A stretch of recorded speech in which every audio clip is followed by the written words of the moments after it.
Okay, let's talk about how the stock market is performing today. So, today was a good day for AI data center stocks and space stocks. And the main stock which we are going to talk about today is Redwire. So, Redwire was up a significant amount today. It has crossed 25 in the overnight markets and it made a 26% move and it also made a 14% move after hours stocks. And I'm just checking how the alignment is looking. Okay, yeah, I think.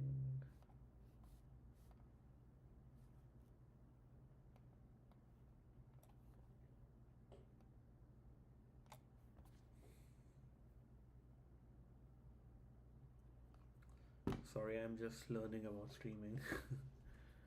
So, yeah, Redwire had a good move today, and the volume today is like 98 million, which is like significantly more than like 26 million. So it is almost four times the um, average volume today. And what we are witnessing today might also be a short squeeze. So let's see.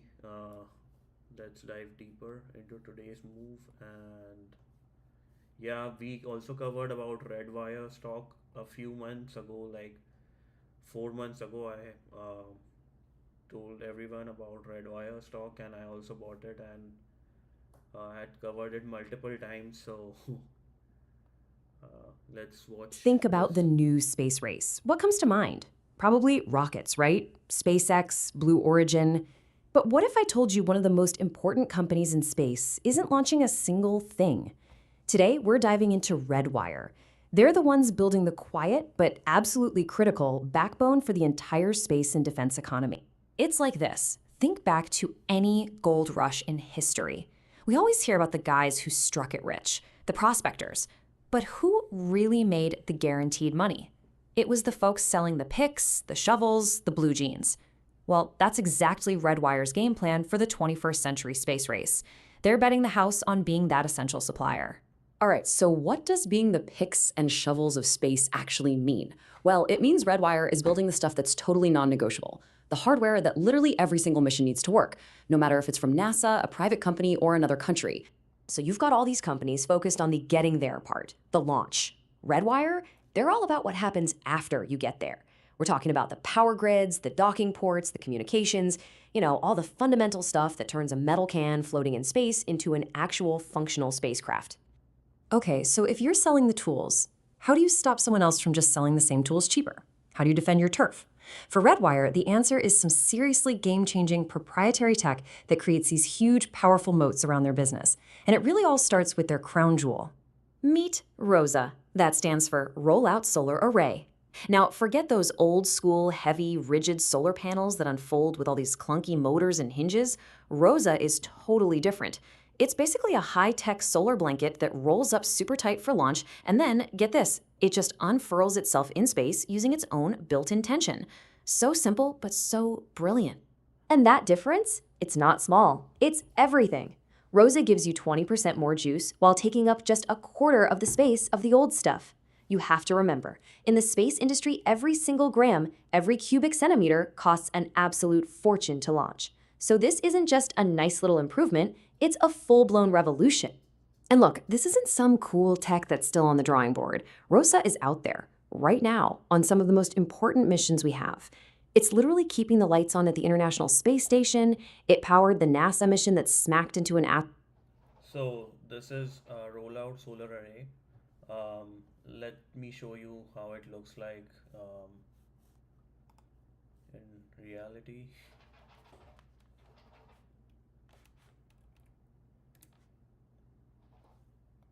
Rosa red wire. Yeah, this is how it. This is the idea of it. So this is basically a carpet kind of thing which unfolds after a while.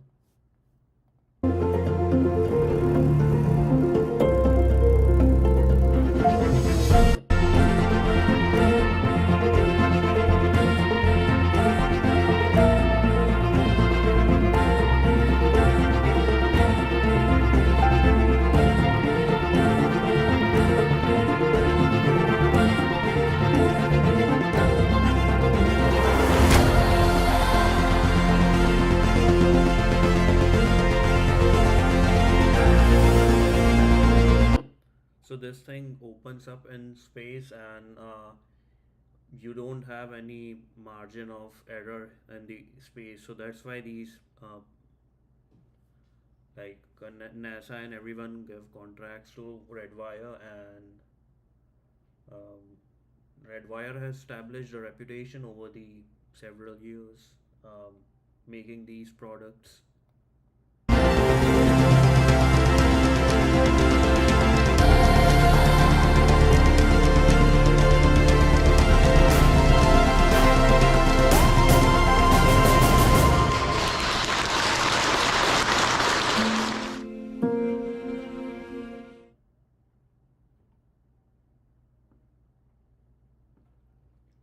Let's watch the second video, which I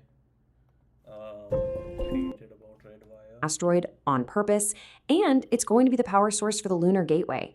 I mean, with a track record like that, it's no wonder they have what's basically a monopoly on this kind of tech. Now, their other big piece of tech is called the Yeah, so there is another thing. Redwire has a monopoly, which means like they have this established relationship with NASA that they are a trusted vendor who has delivered stuff for them with excellence, and you can take risks in space like this. So yeah, Redwire has kind of monopoly in this kind of business, which is why I invested in them in the first place. IBDM. The easiest way to think about it, it's the universal USB port for space. Seriously, it's a standard docking hatch. That means any compatible ship from any country can plug into a space station. And when you control the standard, well, you're basically the gatekeeper for everything that happens up there. Super smart. But here's where the story gets really interesting. Redwire isn't happy just being the pick. Okay, let's look if IBDM is gonna be used by Amazon or some other players as well.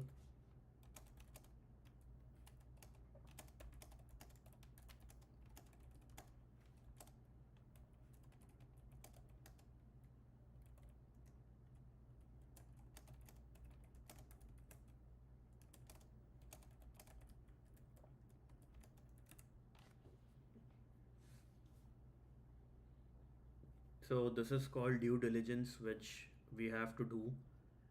We have to deeply understand about a company so that you get the entire story of what's going on in the business before investing. So I mean, I'm not joking, because like you can see, uh, I am up a significant amount, like um, around, let's see.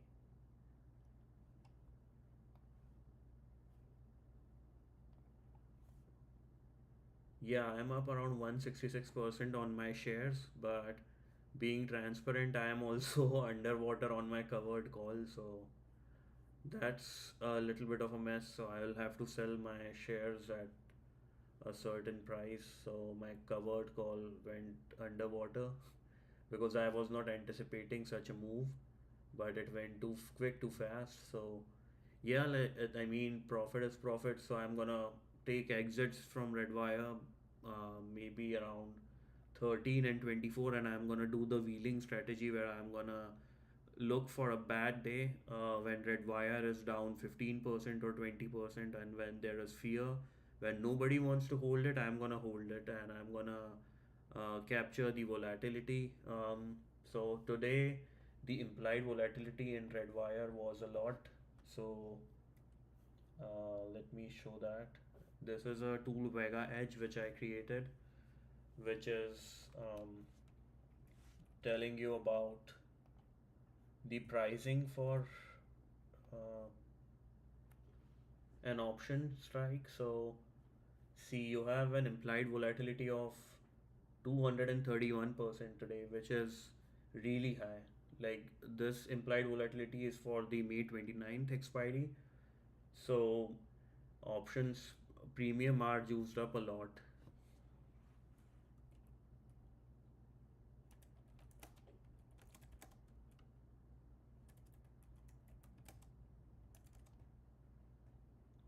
So I'm using Comet browser here, and I'm gonna show you how to use Comet to um, like create a report on this. Like if you don't understand all this, you can simply say activate Comet browser and explain all the metrics for this option, and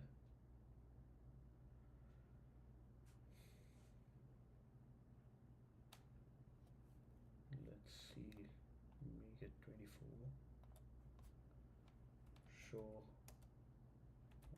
how overvalued and overpriced it is.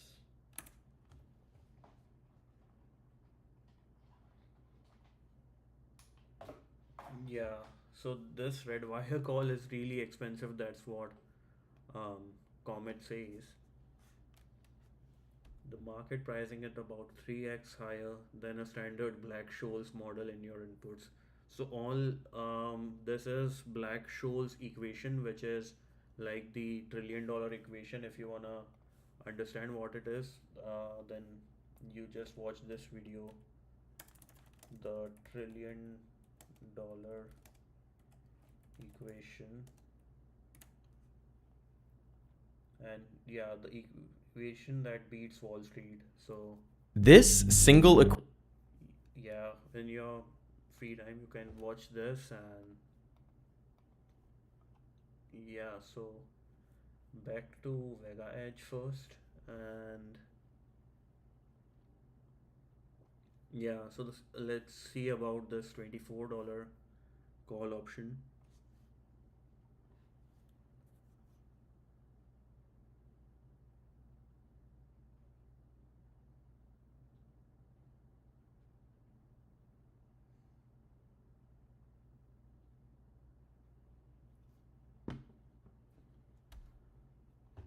And I'll explain you about this in a bit. I'm finding my microphone, so uh, let's show you the video meanwhile. Picks and shovels guy. They've made this massive strategic pivot. They're transforming themselves from just a space parts supplier into a full-on integrated defense prime contractor. And they didn't waste any time. I mean, this happened at lightning speed. In the middle of 2025, they bought a combat-proven drone company called Edge Autonomy. By the beginning of 2026, just a few months later, they had completely swallowed it, sunsetted the brand, and reorganized the whole company from the ground up. So now, the company has two very distinct sides. You've still got the space division, that's the home of RASA, IBDM, all the stuff we just talked about. But now you've got this whole new defense tech division, which is all about autonomous drones, high-tech sensors, and that kind of thing. So why do this? What's the master plan? It's all about creating a complete sensor-to-shooter chain. Think about it. Redwire's hardware in space, their sensors, can spot something on the ground. And now, thanks to this acquisition, they can also sell you the tactical drone that goes and deals with that target. It connects the eye in the sky directly to the boots or, propellers on the ground. It's the whole package, all from one company. Okay, so this is a huge, ambitious move, but it also makes for a really complicated financial story. Because when you look at the numbers, you see two things at once. On one hand, you've got absolutely explosive growth. But on the other hand, you've got a really weird paradox. Let's start with the good news, and it is really good. Just look at these numbers. Q3 2025, Redwire pulls in a record $103.4 million in revenue. That is a 50.7% jump year over year. I mean, that's staggering. You just can't argue with that kind of growth. But, and this is a huge but, here's the twist. That record-breaking number, it was still 21% less than what Wall Street expected. And as you can imagine, the market did not like that. The stock got hammered. So this is the million-dollar question, right? How on earth do you post record growth and still miss the target by that much? It makes you wonder, is there something fundamentally wrong here? Is the business in trouble? Well, what happened? According to Redwire's management, it wasn't that the business disappeared. It was government bureaucracy. Classic, right? They said that delays in getting US government contracts finalized just pushed a chunk of revenue from one quarter to the next. They called it a timing impact, which is corporate speak for, don't worry, the check is in the mail, it's just a little late. And they've got the receipts to back that story up. Check this out. Redwire is sitting on a contracted backlog of over $355 million. Now, let's be clear. That's not maybe business or a pipeline. That is signed, sealed, delivered work that's just waiting to be done and billed for. So yeah, it looks like the demand is definitely still there, and it is huge. So that massive backlog basically secures the company's present. But Redwire is also making some really wild long-term bets on the future. And when I say wild, I mean some of this stuff sounds like it's straight out of a sci-fi movie. For starters, they're pioneering platforms for very low Earth orbit, or VLEO, which is a total game changer for Earth observation. Then you've got them growing super pure pharmaceutical crystals in space for big names like Eli Lilly. And then there's this, and this is just mind-blowing. They have already successfully 3D printed live human heart tissue on the ISS. I mean, come on. So with all this going on, the solid core business, the big defense pivot. Okay, microphone.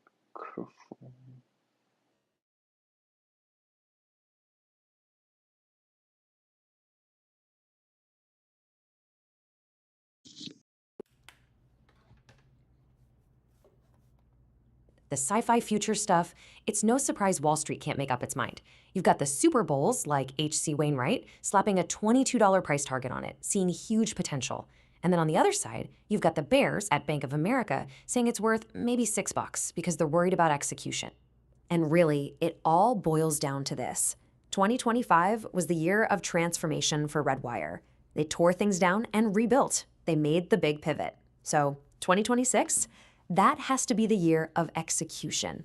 It's time to prove it all works. So that leaves us with the big question, doesn't it? The technology is absolutely dominant, the strategy is incredibly bold, and that order book is overflowing. There's no doubt Redwire is building the infrastructure for tomorrow. The real question is, can they turn that massive backlog, that incredible potential, into actual profit today? So this video, I created this video from Notebook LM. So this is one more bull case for AI, that you have this boring report which no one wants to read, and you can put all of this into Gemini, and like Notebook LM, and it basically converts your report, the boring report, into a fun video.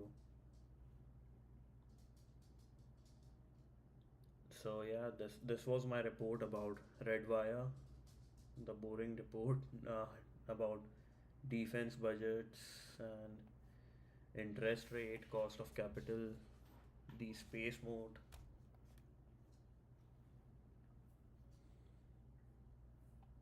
Interest rates are gonna be a big factor on Redwire because like they have borrowed a lot of money, around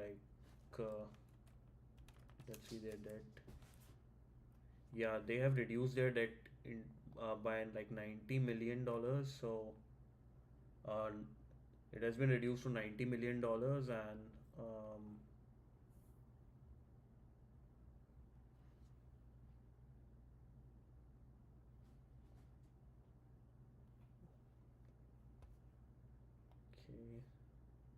Equations. let's watch another video. Redwire 6 or 22. In space and worked. Today, we're diving into a company that's building the nuts and bolts for the final frontier. I'm talking about Redwire Corporation. You know, their whole bet is that the real money in space, well, it's not going to be in finding some sort of space gold. It's in selling the picks and shovels. So let's kick things off with a really fundamental question. I mean, as we push further out into orbit and even beyond, how in the world do you build a real functioning economy out there in space? Well, it turns out the answer is, it's kind of the same one that made a lot of people rich during the gold rush. You don't go digging for the gold yourself. No, you sell the picks and shovels, the essential tools that everyone else needs to get their job done.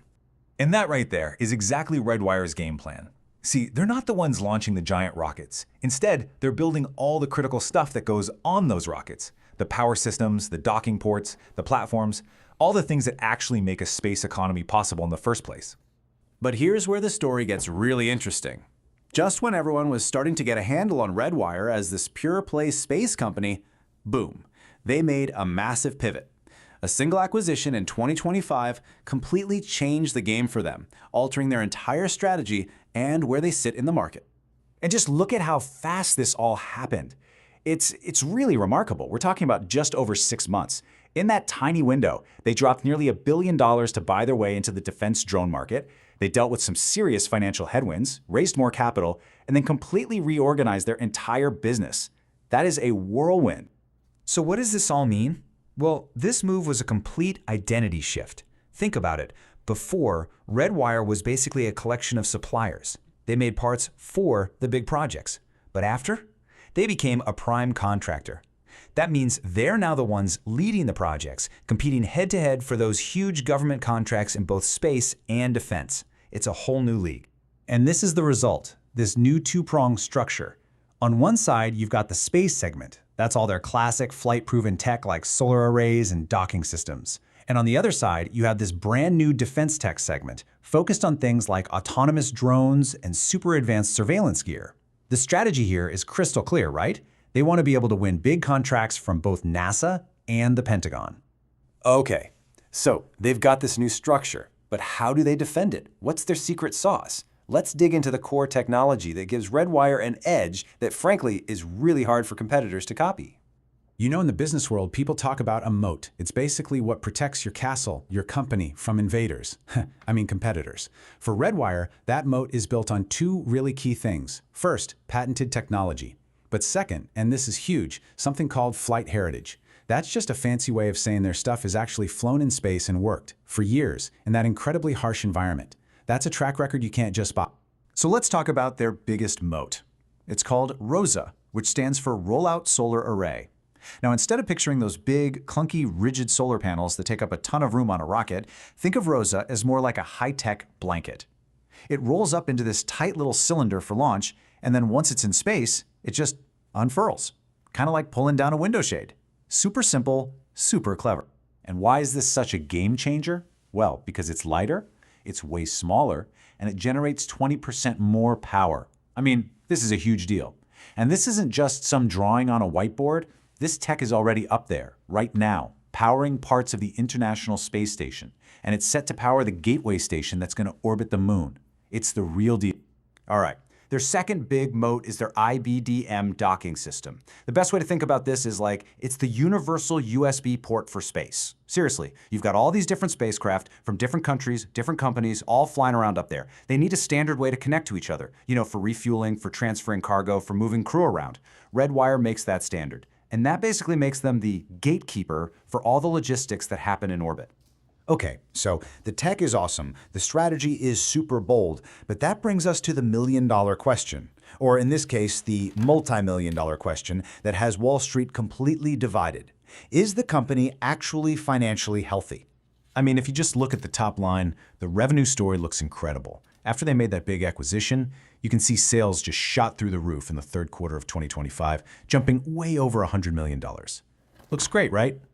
Well, here's the paradox. That record-breaking number, it was still 21% below what Wall Street analysts were expecting. The company pointed to delays in government contracts, which happens, but a miss that big? Yeah, that was enough to really spook investors and send the stock price tumbling. And you can see that tension playing out right here in the key numbers. Revenue is climbing, which is good, but then you look at adjusted EBITDA, which is basically a way to measure profitability, and it's still in the red. They're not making a profit yet.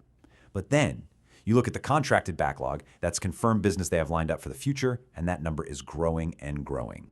And that backlog number is the key. We're talking about over $355 million. That's more than a third of $1 billion in signed, sealed, delivered deals just waiting to be fulfilled. So what this So this is the old number, and Redwire now has a bigger backlog, around 500 million. So this was a metric which is like 4 months old, and um, yeah, 500 million, around 500 million is the updated number. They recently got an order for a drone.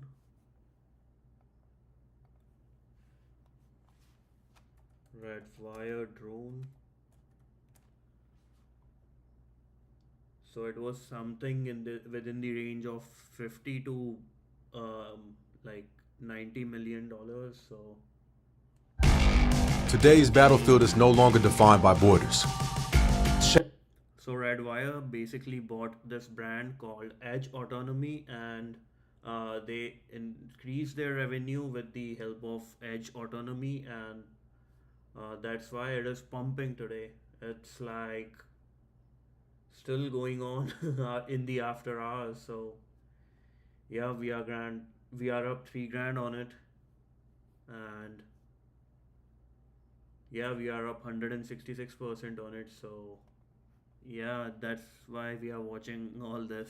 Shaped by an interconnected battle space, spanning air, space, and digital domains.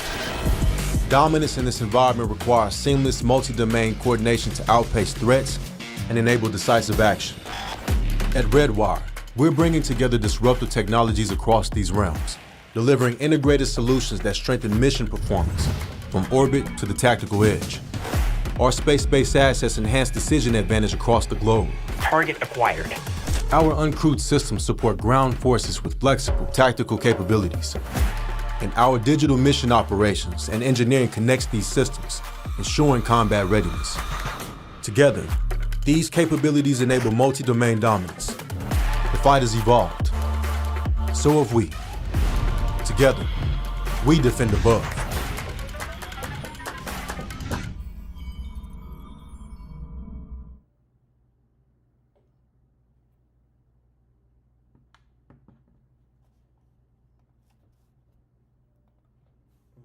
Okay.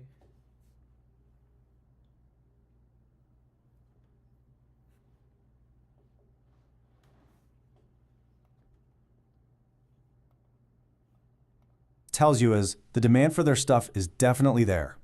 The big challenge is just the timing of the cash and actually turning that demand into profit. So this brings us to the big question, right? For anyone looking at this company, it's a real puzzle.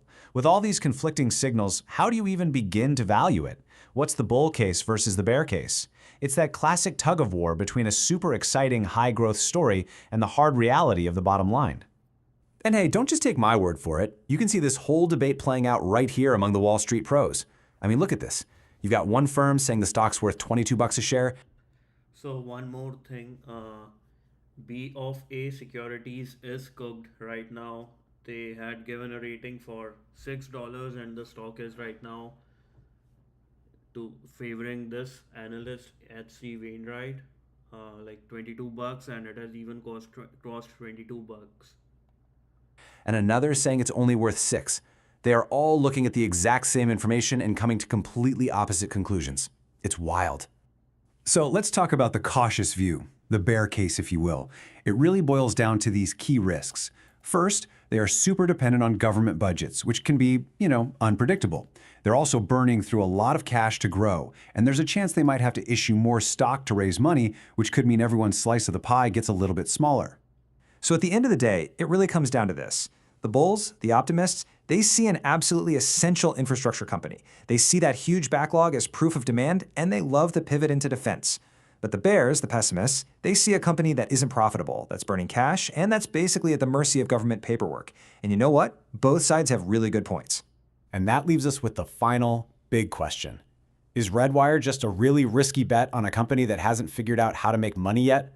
Or is it the absolutely essential foundation that our entire future in space and defense is going to be built on for decades to come? The answer to that question isn't just about one company's stock price. It's really about how this whole new space economy is actually going to get built.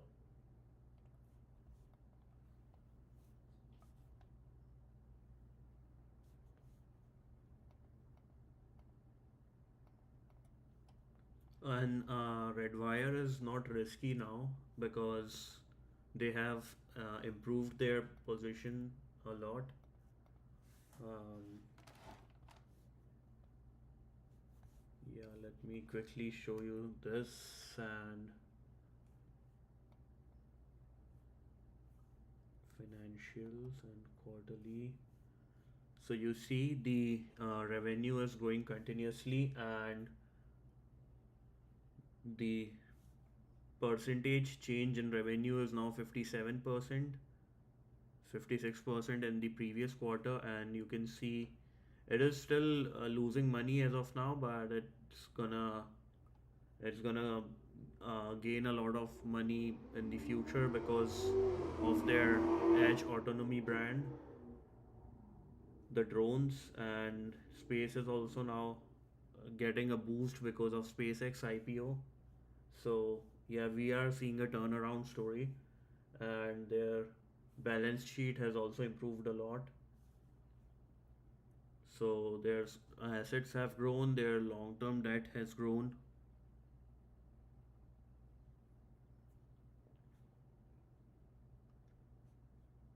Their long-term debt was 185 million, and they paid off the debt, like half of it, so it's just 83 million now.